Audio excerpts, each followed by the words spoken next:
Dia, boa tarde, boa noite, pessoal do primeiro ano, tudo bem com vocês? Aqui é o professor Juan, bem-vindos a mais uma videoaula de História. A nossa aula de hoje, como eu havia prometido na aula passada, será sobre o Japão feudal e principalmente sobre a Era Edo, ou também conhecido como Edo Bakufu, ou época famosa dos shogunatos, prefira como você chama, tá? Eu deixo você chamar da forma que você gosta mais. Nesse momento da história do Japão, ele é particularmente muito retratado dentro da cultura pop porque é a famosa época dos samurais, a época dos shoguns, e esse momento da história do Japão feudal é onde muitas lendas do Japão antigo vão começar a se formar. Então é um período muito importante para a gente estudar e também um pouquinho divertido porque quem tem contato com a cultura japonesa em algum momento já deve ter ouvido falar em alguma das figuras que eu vou falar aqui, beleza? Então vamos à nossa aula. A história do Japão ela é dividida em eras, vamos começar por aí. Ela tem diversas eras que vai datar desde a época do período paleolítico e ela tem uma própria lógica de existir muito diferente da nossa forma de história. Os japoneses eles têm uma narrativa muito mais atrelada a uma narrativa oficial, enquanto que a nossa narrativa ocidental da história privilegia mais as camadas populares, uma sociedade quanto um todo. É muito normal, por exemplo, na história japonesa nós temos a presença muito mais da história de grandes samurais, de grandes imperadores, de grandes daimyos, que eu já vou falar sobre eles, mas pouquíssimo sobre a história do campesinato, das pessoas pobres, dos mercantes, porque essas pessoas eram tidas como subalternas e quase como dispensáveis, né? Era quase que um regime de escravocracia, só que com um pouquinho mais de direitos. A famosa liberdade com um pouquinho mais de arroz e um pouquinho de peixe, como alguns japoneses já gostam de apontar em relações a uma acusação histórica muito antiga. Mas aqui a gente pode tratar num período histórico que tem uma das maiores produções artísticas, culturais e historiográficas, que é o período Edo, ou também período Sengoku ou Tokugawa, e nós temos um outro período chamado Era Meiji. Eu não vou tratar sobre a Era Meiji agora, porque ela entra em um outro conteúdo que tem uma relação muito mais próxima com ali as revoltas de 1850, de 1890. Então vamos focar aqui hoje na estrutura social do Japão durante o período Tokugawa, ou o famoso período Edo, tá? E Juan, por que você fica falando período Edo, período Tokugawa, né? É porque essas denominações, elas são díspares, tá? Elas são atribuídas dependendo de onde você olha. Se eu falo período Tokugawa, eu estou dizendo dentro de uma perspectiva japonesa. Se eu estou falando período Edo, eu estou me referindo de uma perspectiva estrangeira, de que está vindo de fora para olhar para dentro. Então, por isso que eu uso esses dois nomes. É uma chatice histórica? É, de fato é. Mas é uma necessidade, porque a epistemologia da coisa, a forma de se aprender o Japão, faz toda a diferença. O Japão ele tem uma lógica cultural muito diferente da nossa, então é muito difícil às vezes, pessoal que gosta muito de anime, de filme japonês, essas coisas, entender de fato os detalhes culturais que estão por trás daquilo ali. A gente pode tentar fingir que sim, mas não, a gente não consegue entender tudo, porque inclusive o idioma ele é muito mais complexo que o nosso. Só por você trabalhar com ideograma em vez de letra, já complica o negócio de 100 vezes, tá?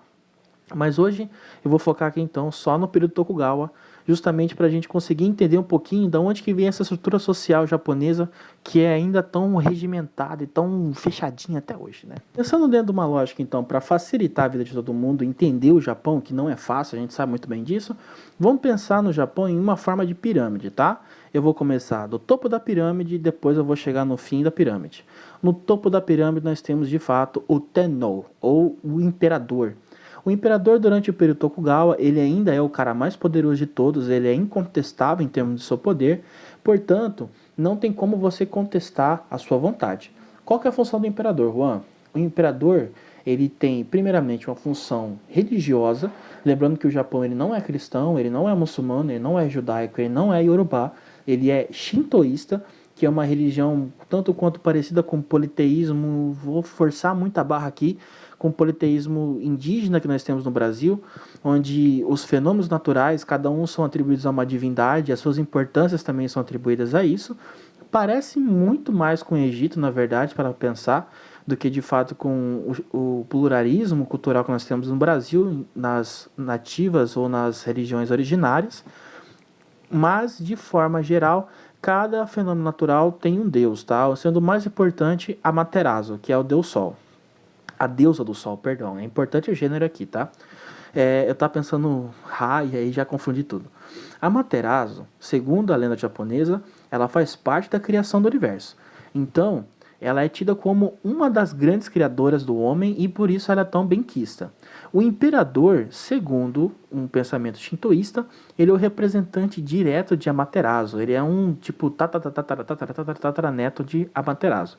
Então, por isso, ele tem direito de poder atribuir poder às pessoas. Aqui é importante. O imperador, ele não faz o governo diretamente. Ele não suja, digamos assim, as mãos botando a mão na massa. Ele não literalmente vai lá no plenário e fala, faz isso, faz aquilo. Ele, na verdade, tem o poder de atribuir um certo grau de importância para alguém. Quem ele vai atribuir importância? Para os shoguns, tá? O shogun, depois do imperador, é o cara que mais manda em tudo. Ele é literalmente o mandatório do céu e da terra, segundo o imperador, no lugar do próprio, tá? Isso significa o quê? O shogun, ele é responsável por organizar tropas, atribuir título de samurai, ele é responsável por ações judiciais, ele é o juiz do local onde está atribuído, ele pode atribuir terras, pode tomar terras, ele encobre impostos, ele fiscaliza, o cara faz tudo. Ele é basicamente um reizinho, só que em um poderzinho reduzido, né? Imagina assim, o imperador ele tem o poder de transformar alguém em rei temporário. Se essa pessoa definitivamente jurar lealdade ao imperador, ela recebe esse título de rei. Lógico que nós temos aqui jogatinas de poder, mas de forma geral, o shogun ele é o cara mais poderoso depois do imperador. O shogun também ele tem uma função muito interessante de pensar, que enquanto um sujeito que é voltado para como o rei, né, o cara mais poderoso, ele também não faz tudo sozinho. Ele gosta de atribuir a algumas outras pessoas os status de ordem, juízes, fiscalizadores, soldados, esse tipo de coisa. O terceiro da pirâmide, então, vai ser o cara que ele vai atribuir o poder das terras, tá? Que é o daimyo. O daimyo é o cara que vai ser responsável por cuidar do tratamento da terra. É o senhor feudal, é o lord feudal que vai cuidar da terra e vai fazer dela uma atribuição para poder gerar renda, gerar grãos, isso aí vai depender. Inclusive nessa época também inicia o plantio do arroz. Esse daimyo ou senhor feudal japonês, ele é a chave para entender a sociedade japonesa feudal. Porque sem ele, você parar para pensar, é muito difícil governar. Por mais que o Japão, como eu já disse na aula passada, ele é uma terrinha desse tamanho, um pazinho, um tique-tico desse tamanho, ele ainda assim tem muitos problemas em termos de conflitos culturais, históricos. Quem aqui já não ouviu falar dessa história de clã? A história de clã surge principalmente no Japão e é lá onde esse negócio se fortalece mais ainda. O seu clã é da onde você vem, é basicamente a sua família. Mesmo que você não seja filho direto do líder. Como assim, Juan? Imagina só. Imagina que você faz parte de um clã, vou usar um nome bem comum aqui, que é o meu, por exemplo, Oliveira. Eu faço parte do clã Oliveira. Só que o líder do clã, na verdade, ele é meu primo, não sou eu. E aí, por ele ser o líder, mas eu sou primo dele, eu faço parte dessa regimentação aqui, eu faço parte desse clã. Sendo assim, eu devo lealdade ao meu primo.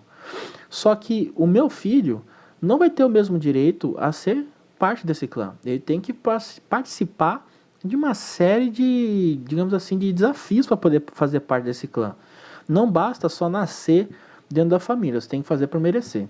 Então os daimyos, por exemplo, eles vão estar sempre muito ligados aos clãs. E cada clã tinha um símbolo e cada símbolo tem uma significância que, assim, se a gente fosse analisar aqui, iam ser 3 dias de aula só falando sobre a significância de símbolos do Japão feudal. Todo mundo ia morrer de tédio e aí ia ser muito triste, né? Mas pensando enquanto que o daimyo é importante, para pensar o seguinte, é o daimyo que vai empregar o samurai. Os samurais, antes da era Tokugawa, eles eram inclusive donos de terra.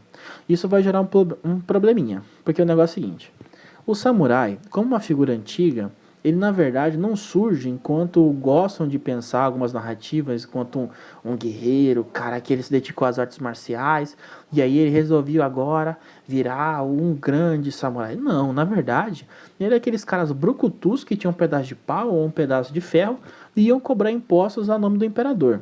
Só que esses brucutus começaram a se dedicar tanto a essa arte da guerra, essa arte do guerreiro, que eles realmente desenvolveram uma forma absoluta de serem os melhores guerreiros que existem. Desse jeito, a gente até chama o samurai do Bushido. Bushi é o guerreiro e Do é o caminho. Então, aqueles que seguiram o caminho do guerreiro. Esses caras que são os samurais de fato, eles têm um irmãozinho, digamos assim, da sua sociedade. Como eles não tiveram mais a posse durante o período Tokugawa, porque o imperador tinha muito medo desses samurais depois se revoltarem contra ele, o que ele faz? Ele toma posse desses samurais, atribui a um senhor feudal, e esse senhor feudal fala assim: olha só, samurai, ou você pode virar aldeão, camponês, ou você pode trabalhar para mim por um salarinho, né? E aí você fica de boa. O samurai aceita, ao mesmo tempo que esse daimyo vai recrutar os irmãos mais novos de samurais, que são geralmente aldeões, para trabalhar como tropa de infantaria. Essas tropas de infantarias, elas não são soldados de elite, elas são muito mais voltadas assim como um soldadinho normal. Vamos lembrar também que nesse período já tem a pólvora, tá? Já tem mosquete, já tem arcabuz dentro do Japão. Então, esses Yashinagari, que era como se fosse os soldados do imperador, eles eram totalmente separados de uma lógica de Bushido. Eles, na verdade, eram muito mais um soldadinho militar, pensando em, hoje mesmo nessa mesma estrutura de soldado dentro do militarismo, do que um cara que segue a honra, que luta, não sei o que, né? Não, são duas coisas distintas, tá? Então, o Ashinagari é um soldadinho, tá? Um soldado normal, enquanto que um samurai é realmente esse soldado de elite, é o cara que vive pelo prazer da luta. Juan, mas por que esse povo vive assim? Seguinte, o samurai, ele tem uma perspectiva dentro do shintoísmo, que é, a vida, ela é apenas uma etapa da sua eternidade, tá? A vida é o que te proporciona a eternidade.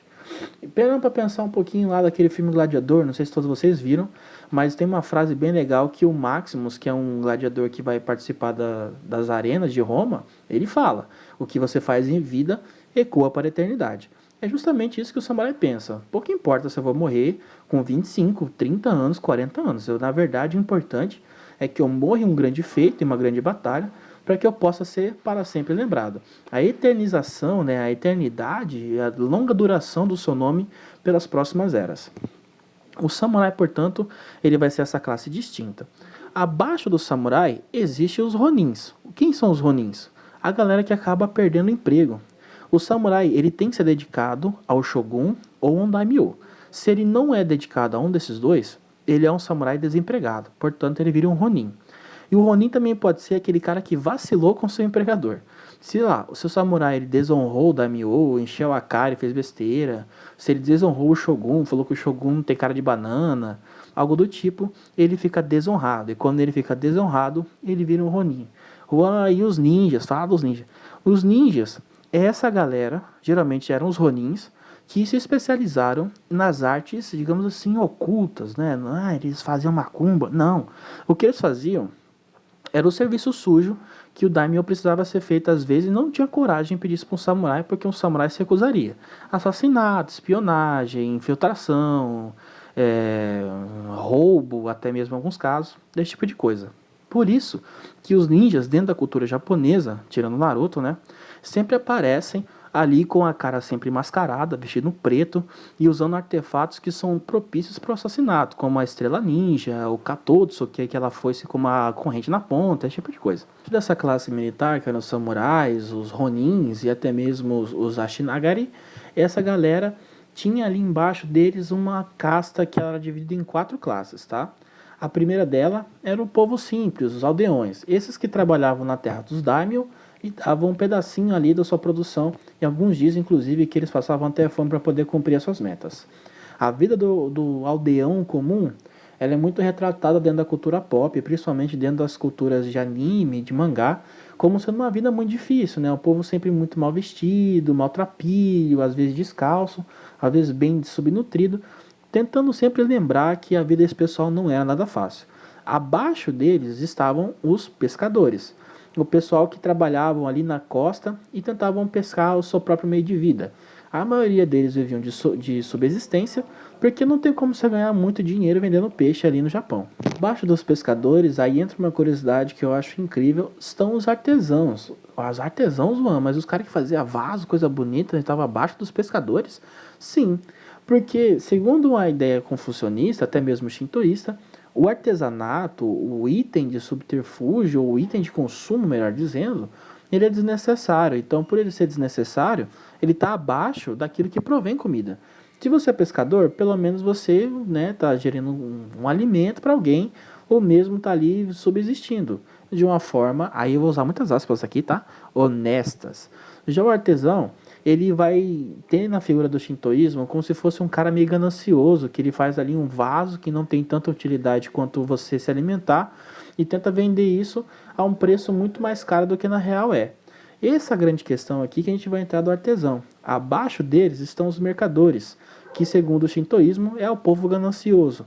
É o povo que tem, olha só, tem preguiça de trabalhar e por conta disso vive ali de vender e de comprar as coisas. Essa é uma forma indigna segundo o shintoísmo. Aí entra, abaixo dos mercadores, uma galera que inclusive mais tarde vai virar a máfia japonesa, que são os Hinen. Esses Hinen é o pessoal que trabalhava com corpos. O shintoísmo tem ali um tabu gigantesco dentro dele, que é você trabalhar qualquer coisa ou mexer com qualquer coisa que esteja morta. Somente as pessoas que tinham função disso dentro do shintoísmo, monges que trabalhavam com ritos funerários, poderiam enterrar animais até pessoas. Então quem entra nessa reta aí? Açougueiro, porque está mexendo com cadáver de animais, pessoas que trabalham no serviço funerário e também pessoas que trabalhavam ali com simplesmente a questão de enterrar, os coveiros.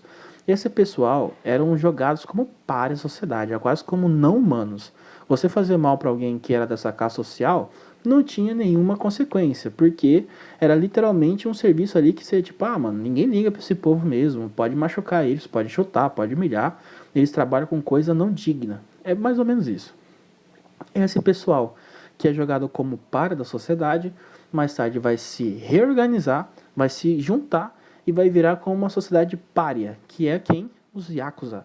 Até hoje todo mundo já ouviu falar dessa máfia japonesa, que é os Yakuza, vem aí dessa relação entre um trabalho indigno, que as pessoas precisavam, né? Não tem como você morrer e não ser enterrado, mas mesmo assim, por ser indigno, ninguém conseguia ali trabalhar ou ter uma relação decente. Para se defender de uma sociedade que está segmentando eles e está marginalizando, eles se organizam de uma forma familiar, tá? Bem parecido com uma máfia italiana, mas puxando um pouquinho daquela tradição do clã. O chefe dessa máfia, eu uso o título inclusive de Oyabun, que é o grande irmãozão, né, o cara mais velho, o chefe da família, e aqueles que estão abaixo dele são os Onigyo-chan, que é os irmãozinhos, ou os pequenos irmãozinhos, tá? Então veja como essa relação do Japão feudal, inclusive tem repercussões no Japão moderno. Mais tarde, essa Yakuza vai ser até hoje tido como uma das maiores máfias da Ásia. Acho que só perde para a Tríade chinesa, que também é outra máfia milenar. Mas essa relação entre um trabalho indigno na época do período Tokugawa vai ter relação também aqui, vai ter uma ligação direta com uma questão criminosa até, né? Isso é muito curioso para pensar dentro da história. Nós estamos falando de um período que parte de 1612 adiante. Era de se esperar que em algum momento chegasse um naviozinho ali com alguém bigodudo falando ora push, né? É bem nesse momento, afinal de contas, que as grandes navegações europeias estão acontecendo, principalmente as navegações portuguesas. O Japão, aí vai entrar uma questão polêmica, tem um filme recente sobre isso que eu super indico, que é o Silêncio. Ele tem um problema sério com o cristianismo. Quando o cristianismo chega no Japão, ele é bem aceito porque dentro de uma tradição shintoísta é completamente normal aceitar outras religiões, tanto que no Japão tinha o budismo, o confucionismo, que são outras religiões asiáticas. O problema é quando essa religião ela estabelece um vínculo de lealdade para fora do shogun ou para fora do tenno, que é o imperador. O que acontece então? Segundo o imperador japonês na época, que era o Hideyoshi, os cristãos eles não aceitavam serem mandados pelo imperador, porque eles recebiam ordens diretas do Papa. Então o cristianismo era uma forma de subverter a ordem confucionista, shintoísta, taoísta, budista dessas religiões asiáticas. Isso incomodava profundamente o imperador, ao ponto que ele ordena aos daimyos e principalmente aos shoguns que aqueles que se tornassem cristãos deveriam usar sempre um símbolo, como se fosse um círculo vermelho por volta da sua roupa, para mostrar que eles eram cristãos, que eles não são dignos de confiança e por isso tem que tomar cuidado com eles.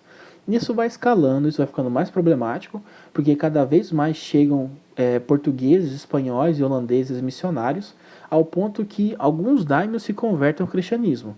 E esses daimyos começam a recusar o pagamento de impostos, porque eles já estão pagando o dízimo à igreja.